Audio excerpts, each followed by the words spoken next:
Saudara, dampak dari Perang Timur Tengah yang membuat harga BBM melonjak, pemerintah bersiap untuk mengumumkan opsi bekerja dari rumah atau work from home 1 hari dalam seminggu. Seefektif apa kebijakan WFH 1 hari bisa menghemat penggunaan BBM di Indonesia? Kita bahas bersama dengan pengamat ekonomi energi UGM atau Universitas Gadjah Mada, ada Bung Fahmi Radi dan juga ada Ketua Bidang Ketenagakerjaan Apindo, Bob Azam. Kita juga masih menunggu anggota Komisi 2 DPR RI dari fraksi Partai Golkar, Ahmad Doli Kurnia, untuk nanti bisa bergabung atau perwakilan dari pemerintah untuk membahas hal ini. Tapi tidak apa, kita sapa dulu narasumber saya, ada Pak Fahmi dan juga Pak Bob. Assalamualaikum, selamat pagi Bapak-Bapak.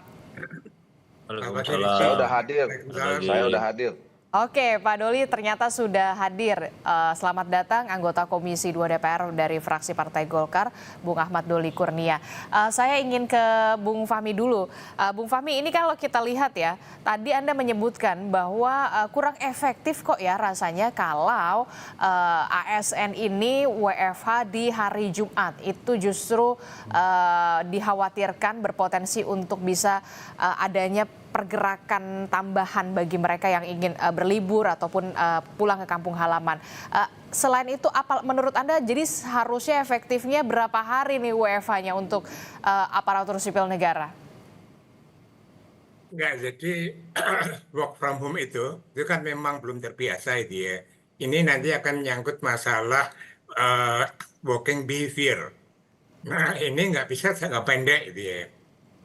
Nah, kalau kemudian itu jangka panjang, solusi jangka panjang untuk menyelesaikan masalah jangka pendek, penghematan BBM menurut saya kurang tepat gitu ya. Karena tadi misalnya work from home bisa juga berubah work from everywhere gitu ya, bisa dimanapun gitu ya. Yang penting ada wifi. Nah, apalagi itu Jumat misalnya. Jumat nanti long weekend-nya lebih panjang. Bisa misalnya dia work dari puncak misalnya atau pulang kampung bisa sambil kerja. Nah, kalau itu terjadi, maka akan tetap ada mobilitas yang membawa kendaraan ke puncak, membawa kendaraan ke kampung halaman, yang itu juga menggunakan BBM sehingga tujuan untuk mencapai penghematan energi ini tidak akan tercapai gitu. Karena memang pemerintah saat ini sedikit pilihan gitu ya. Saya sebenarnya apresiasi juga itu ya untuk menjajaki penerapan work from home, tapi jangan kemudian berharap banyak dari work from home itu untuk bisa menghemat energi gitu ya. Kalau pada saat pandemi itu cukup berhasil, itu karena ada variabel pemaksa itu ya, takut tertular. Nah, kalau sekarang kan tidak. Ini malah justru long weekend tadi meningkatkan mobilitas mereka kendaraan dan akhirnya malah konsumsi BBM-nya malah meningkat. Itu Mbak Dis. Oke, kalau menurut Bung Doli seperti apa? Kalau menurut Bung Fahmi ini mengatakan kalau WFH-nya 1 hari di hari Jumat, jadi dikhawatirkan ada penambahan mobilitas, justru bukan work from home, tapi work from anywhere begitu, yang justru malah mobilitasnya lebih tinggi, bisa ke puncak, bisa ke Bandung begitu ya. Nah, kalau dari Bung Doli sendiri dari DPR, bagaimana melihat ini? Kesiapan pemerintah untuk bisa menerapkan, mengimplementasikan terhadap work from home bagi ASN dulu? Ya, pertama saya kira kita juga bisa melihat ya kebijakan ini sebetulnya kebijakan antisipasi ya untuk menghadapi krisis yang akan dihadapi oleh dunia ya terkait dengan soal perang di Timur Tengah dan kemudian nanti ada krisis energi termasuk bahan bakar minyak dan seterusnya gitu. Jadi pemerintah berupaya untuk mengambil langkah-langkah antisipasi ya terhadap terjadinya kemungkinan krisis itu. Itu yang pertama saya kira juga perlu kita hargai gitu. Nah, yang kedua, kebijakan ini kalaupun kemudian nanti betul-betul diambil, memang harus didahului dengan kajian yang cukup mendalam. Nah, jangan sampai misalnya kebijakan ini justru tidak efektif ya. Tadi misalnya pertama penetapan hari apa di antara 5 hari itu misalnya. Nah, tadi kan sudah dijelaskan kalau di akhir hari kerja itu ada kemungkinan dipakai untuk yang biasanya memang berlibur jadi liburan gitu. Nah, yang kedua nanti harus dikaji sektor-sektor mana saja atau instansi-instansi mana saja sehingga kebijakan work from home ini tidak mengurangi esensi apa yang menjadi tugas utama dari PNS misalnya ya. Kan ini kan tugasnya adalah tugas utamanya pelayanan publik. Nah, jangan sampai sektor-sektor pelayanan publik itu malah terbengkalai ya. Nah, karena kan itu sebetulnya fungsi utama dari fungsi birokrasi kita gitu. Nah, yang ketiga adalah memang harus diciptakan kultur baru ya, dan melalui sistem kerjanya seperti apa. Jadi nanti misalnya penugasannya seperti apa, kemudian nanti monitoringnya juga seperti apa, dan evaluasinya seperti apa, sampai misalnya target kerjanya itu harus ketat. Ya, jangan sampai juga kemudian diserahkan pekerjaan itu ke rumah gitu ya, tapi tidak punya target capaian kerja misalnya per minggu sampai atau tidak gitu. Nah, ini yang juga nanti harus disusun oleh pemerintah. Nah, oleh karena itu kami di DPR sebetulnya tentu sebagai mitra kerja pemerintah ya akan ikut terus ya ketika kebijakan ini nanti akan diterapkan. Tentu fungsi pengawasan DPR juga harus lebih diintensifkan. Dan sebelum itu mungkin nanti saya kira kami di DPR akan juga mendiskusikan ya kira-kira kalau tadi saya akan harus ada kebijakan dulu yang cukup lengkap disusun. Nah, tentu akan kita dengarkan dulu ya. Mungkin kalau kami di Komisi 2 melalui Menteri Pendayaan Aparatur Negara ya, dan reformasi birokrasi untuk kemudian bisa menjelaskan ini konsepnya seperti apa. Oke, jadi harus jelas dulu implementasinya seperti apa, mekanismenya seperti apa, walaupun kita tahu sistem kerja work from home ini seharusnya sudah tidak lagi perlu adaptasi yang begitu rumit, karena kita pernah melakukan ini pada saat di zaman COVID kemarin begitu ya. Nah, tapi yang kemudian menjadi... Silakan. Ya, tapi saya kira saya setuju ya, situasi dan latar belakang ditetapkannya kebijakan ini nanti kan berbeda dengan COVID dulu ya. Jadi itu nggak bisa dibandingkan apple to apple. Jadi kebiasaan yang dulu itu belum tentu juga bisa ikut yang sekarang, karena situasinya kan berbeda. Ya kalau waktu itu maupun di beberapa hari ini kan mereka juga nggak tidak sembarangan untuk bisa keluar rumah. Karena kalau keluar rumah resikonya mati gitu misalnya, karena ada wabah gitu. Kalau sekarang kan nggak ada resiko apa-apa kalau keluar gitu. Jadi itu yang menurut saya tingkat pengawasannya dan evaluasi juga harus lebih ketat dibandingkan yang kalau dulu ya. Jadi situasi dulu sangat berbeda dengan yang sekarang. Oke, kalau soal situasi memang berbeda begitu, karena kalau dulu kan kita dipaksa supaya tidak keluar rumah, supaya tidak tertular. Kalau sekarang kan kita diterapkan WFH karena memang untuk menghemat BBM perlu ada pengawasan yang kemudian lebih ekstra ketat supaya mengawasi benar-benar aparatur sipil negara ini bekerja di dalam rumah begitu ya, untuk bisa menghemat BBM begitu. Tapi kalau untuk adaptasinya sendiri untuk soal kinerja dan segala macam, saya rasa sudah terbiasa begitu soal itu. Nah, saya ingin ke Bob Azam dulu. Pak Bob, ini kan kalau dari Apindo sendiri bagaimana melihat kebijakan pemerintah untuk bisa menerapkan WFH, tidak hanya bagi ASN tapi juga anjuran atau imbauan bagi pekerja swasta. Bagaimana dunia usaha melihat ini? Sebenarnya kan kita sudah punya pengalaman ya sewaktu COVID ya. Jadi memang yang didahulukan adalah pekerja pabrik ya, yang memang nggak bisa stop, atau pekerja yang memang berhubungan dengan layanan publik ya. Selebihnya itu bisa dilakukan WFH, termasuk pelajar ya. Itu juga jumlahnya cukup signifikan ya. Kalau di Jakarta lihat aja, kalau liburan anak sekolah langsung kemacetan berkurang secara signifikan ya.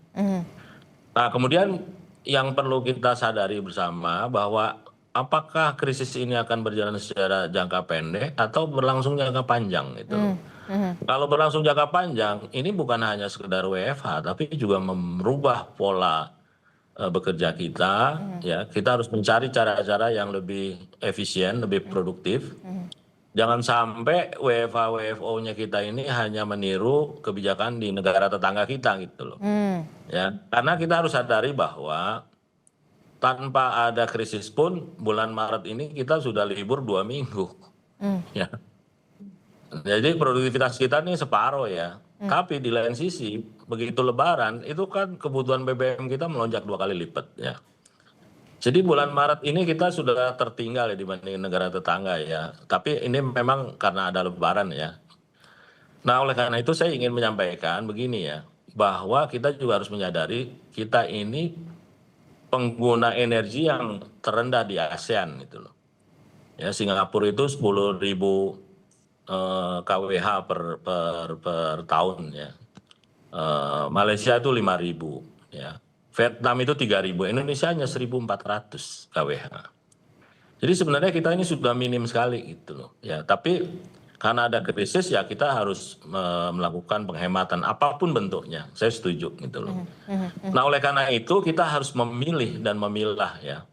Mana yang kita dorong untuk lebih produktif, mana yang kita harus jaga supaya hemat secara maksimal gitu loh.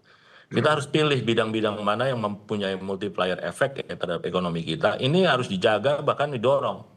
Terutama yang menghasilkan barang-barang publik ya, kemudian juga orientasi ekspor. Ini harus kita jaga justru gitu loh. Jadi jangan sampai kebijakan WFH WFO ini pukul rata ya. Ya kita harus pilih gitu loh ya.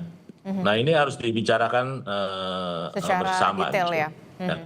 Oke, nah ini yang kemudian menurut Anda, mana yang sektor-sektor yang kemudian memungkinkan untuk WFH, mana yang tidak memungkinkan untuk WFH begitu kan, ini harus dibahas secara detail. Taruhlah kita lihat, kalau pabrik kan nggak mungkin WFH karena teman-teman buruh juga tetap harus masuk. Nah, yang jadi pertanyaan selanjutnya adalah kebijakan ini jadinya untuk siapa sebenarnya? Ya, kita melihat terutama mereka yang bekerja secara back office ya. Kemudian juga mereka yang memang memungkinkan untuk bekerja secara WFA. Jadi waktu COVID yang lalu beberapa negara sudah merubah style pekerjaannya gitu loh. Walaupun COVID sudah berakhir mereka tetap menerapkan WFH. Bahkan ada yang seminggu 2 hari karena itu efektif. Ya, jadi tanpa disuruh oleh pemerintah pun dunia usaha mestinya melakukan pengkajian ya. Kalau memang efektif ya diteruskan, dilanjutkan gitu loh ya. Nah tetapi untuk pabrik itu kan memang nggak memungkinkan ya. Jadi jangankan sekarang BBM ya.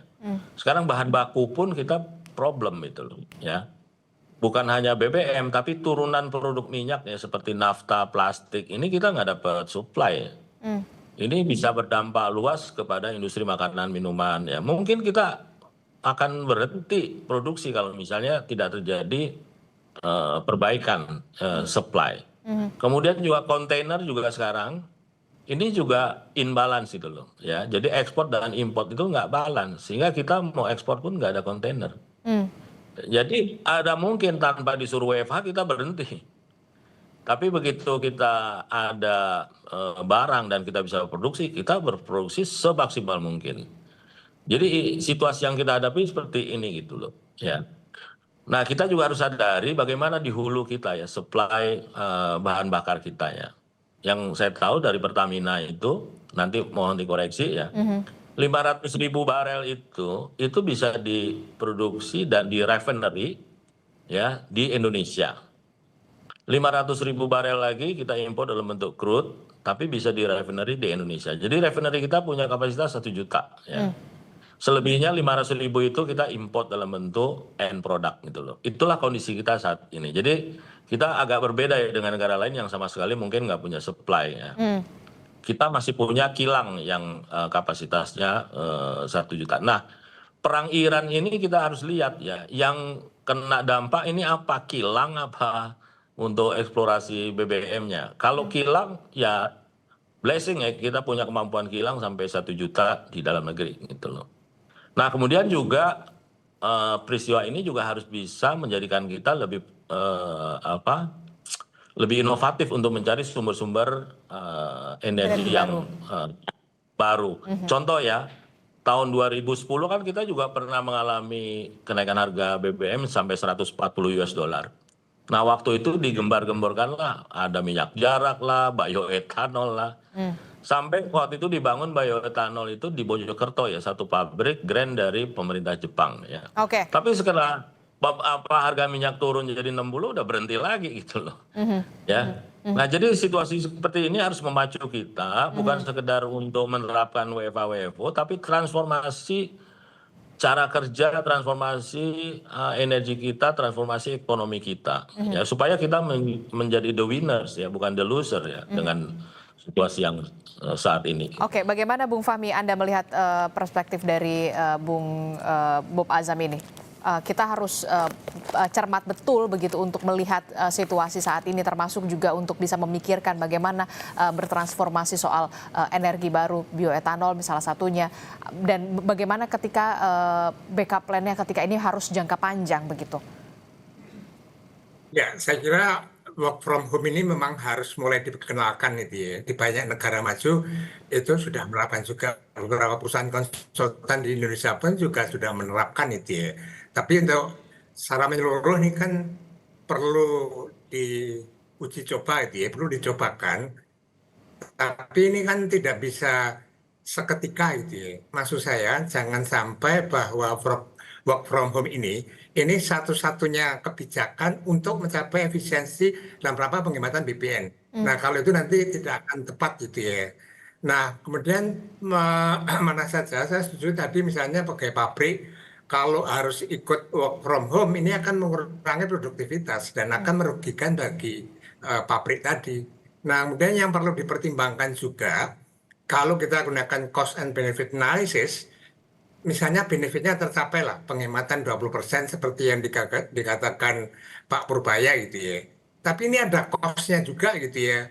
Sektor lain misalnya transportasi pasti ada penurunan 1 hari gitu ya. Kemudian tadi saya sampaikan juga misalnya kuliner-kuliner yang selama ini menyediakan makan siang bagi para ASN dan pekerja, mereka akan turun pendapatannya. Nah, ini barangkali yang harus dipertimbangkan juga oleh pemerintah gitu ya. Nah, kalau tadi termasuk misalnya energi terbarukan itu juga mestinya kita harus sudah prioritasnya ada ke situ itu ya. Jangan lagi tergantung pada energi fosil tadi. Dan ini butuh waktu lama juga untuk penelitian dan pengembangan dan sebagainya itu ya. Dan sekali lagi ini nggak bisa seketika mengatasi masalah akibat perang ini itu ya. Nah, menurut saya ada satu itu ya, kebijakan yang barangkali ini bisa diterapkan dalam jangka pendek. Apa itu? Tadi yang saya katakan batasan bagi sekali. Sri Mulyani pernah mengatakan ada sekitar 90 Apa Pak? triliun. Terputus, bagaimana bisa diulangi apa menurut Anda salah satunya? Ya, salah satunya adalah pembatasan subsidi BBM agar tepat sasaran. Karena menurut saya, Sri Mulyani pernah mengungkapkan setahun yang lalu itu ada sekitar 90 triliun subsidi yang salah sasaran. Nah, itu fokus saja, itu bisa mengatasi masalah jangka pendek, ada penghematan, dan yang menanggung kos tadi tidak harus UMKM, transportasi, gitu ya. Tapi masyarakat yang memang mampu gitu ya, dia harus beralih dari BBM subsidi ke BBM yang non subsidi tadi. Itu masalahnya juga bisa dilokalisir gitu ya. Artinya efek terhadap ekonomi ini juga bisa diminimalisir dan itu bisa diterapkan. Membuat peraturan pemerintah atau peraturan menteri itu ya, untuk menerapkan tadi selama 10 tahun itu pemerintahan Jokowi hanya mewacanakan tapi tidak pernah diterapkan. Nah, saya kira barangkali selain work from home, saya setuju itu ya. Tapi itu jangan satunya ada kebijakan yang lain yakni pembatasan subsidi BBM agar tepat sasaran. Itu Mbak Dis. Oke, selain juga work from home, kalau dari kacamata Bung Fahmi, salah satu kebijakan yang bisa diambil untuk bisa menjadi opsi solusi untuk bisa efisiensi penggunaan BBM dan anggaran subsidi adalah pembatasan pembatasan BBM bersubsidi ini benar-benar diterapkan begitu ya, benar-benar agar tepat sasaran. Tapi kalau untuk jangka panjangnya kebijakan apa menurut Anda selain work from home, pembatasan BBM bersubsidi, selain itu apalagi yang kemudian bisa menjadi solusi-solusi untuk bisa mengefisiensikan penggunaan BBM? Nah, tadi sudah ditetapkan oleh Pak Kopas Azam tadi gitu ya. Saatnya Indonesia ini mengubah paradigma untuk beralih dari energi fosil ke energi baru terbarukan. Dan saya kira pidato Presiden di awal pemerintahnya sudah mengatakan saya ingin mencapai eh, apa ketahanan energi dengan resource yang dimiliki dalam negeri. Nah, kita punya resource yang banyak sekali gitu ya, tidak terhitung untuk energi baru terbarukan. Tapi memang kita nggak punya teknologi dan paradigma kita ini masih pada energi baru terbarukan. Nah, ini jangka panjang, tetapi ini harus dimulai gitu ya. Kalau sekarang hasilnya itu baru B50, E10, ini kecil sekali. Oke. Kita masih punya banyak resource yang bisa digunakan, tetapi saya melihat paradigma dari Kementerian SDM itu belum mengarah ke sana itu ya. Nah, saat ini momentum yang baik gitu ya, untuk mengarahkan fokus pada pengembangan energi baru terbarukan. Sehingga jangka panjang kita tidak akan mengatasi masalah biar ada perang dimanapun kita bisa survive karena punya ketahanan energi dari sumber yang ada di dalam negeri, bukan dari impor yang harus lewat Selat Hormuz itu, Mbak Disti. Oke, saya ke Bung Doli. Bung Doli, ketika melihat apa yang sudah disampaikan oleh Bung Fahmi, tidak hanya soal work from home, tapi juga ada pembatasan BBM bersubsidi agar tepat sasaran. Nah, kalau dari DPR sendiri, dari komisi Anda, ke depannya apakah pekan ini atau pekan depan setelah semuanya selesai, begitu ya, mudik Lebaran, rencananya akan memanggil mitra kerja Anda di pemerintah untuk bisa sama-sama menyusun ini, skema ini akan seperti apa, jadi benar-benar apa harapan jelas dari pemerintah untuk bisa efisiensi penggunaan BBM bisa tepat sasaran atau seperti apa? Iya, tentu tadi seperti yang sudah saya sampaikan juga, kami akan mengundang ya mitra kerja kami yang terkait soal pengambilan kebijakan ini ya, sehingga memang nanti kebijakan ini betul-betul ada manfaatnya. Nah, tetapi begini, yang perlu kita bangun bersama pertama kali adalah sense of crisis-nya gitu. Ya, bagaimana kita semua, termasuk pemerintah, itu membangun kesadaran kepada seluruh masyarakat Indonesia bahwa kita ini dalam situasi akan menghadapi krisis gitu.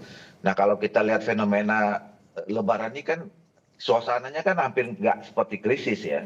Gitu ya, walaupun memang mungkin tradisi-tradisi yang selama ini tetap berjalan itu juga nggak boleh dihilangkan gitu. Tapi situasi bahwa kita menghadapi dunia yang sekarang sedang perang di Timur Tengah berdampak pada sektor ekonomi dan segala macam itu hampir sedikit sekali kita lihat rasanya ya, yang dirasakan oleh masyarakat kita. Itu yang juga saya kira pertama kali. Jadi sehingga kalaupun kita bicara tentang penghematan, ya itu bukan soal harus juga diterapkan kepada bapak-bapak dan ibu-ibu pekerja kita, baik itu dari sektor